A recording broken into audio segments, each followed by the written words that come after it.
Bonjour, bienvenue dans BMW Inside. Je vous propose aujourd'hui d'aborder un thème cher à la marque. C'est un domaine où les partis pris restent encore très marqués. Je veux parler d'ergonomie. Alors, au-delà de la position de conduite dont nous allons parler, ce domaine concerne aussi l'ensemble des moyens d'interaction entre le conducteur et sa voiture. Nous allons ensemble découvrir à quel point BMW a su être pionnier sur le sujet. Dès que j'aurai réussi à m'extraire, on se retrouve dans un format d'automobile plus adapté. Alors, premier élément, la position d'avant en arrière. Ici, je me trouve à bord d'un X1, forcément assez avancé et surélevé qui permet de voir plus loin.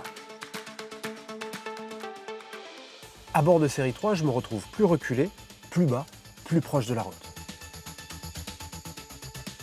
Et là, je suis à bord de Z4. Z4 est un roadster, particularité, je suis assis sur le train arrière. Un test, je touche ma roue arrière.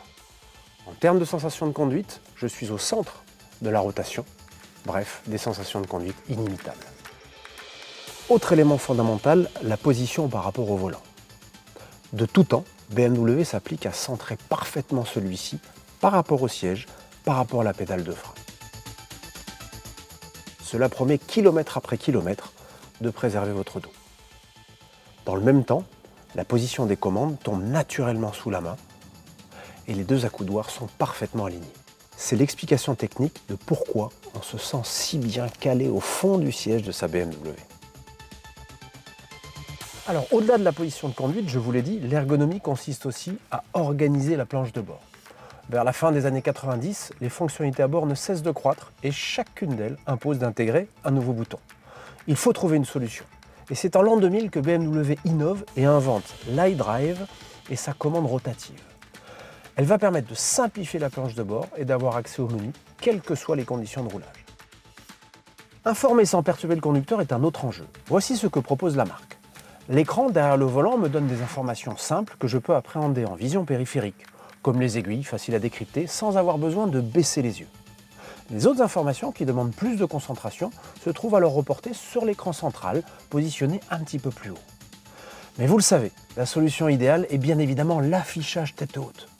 BMW va introduire cette technologie pour la première fois en Europe en 2004. Les informations sont alors projetées dans le pare-brise et perçues par mes yeux comme à 2 mètres derrière mon pare-brise. Cela va limiter ma fatigue oculaire et me permettre de rester parfaitement concentré sur la route. Fidèle à sa tradition de pionnier, BMW innove encore dans le domaine de l'ergonomie en proposant sur de nombreux modèles la commande gestuelle. Elle vous permet de prendre le contrôle de votre voiture en limitant les contacts. Je peux par exemple accepter ou rejeter un appel, monter ou baisser le son, passer au morceau suivant. Il est même possible de programmer un geste pour éteindre l'écran par exemple. Nous aborderons dans le prochain épisode d'autres subtilités sur l'interface BMW. En attendant, portez-vous bien et restez chez vous.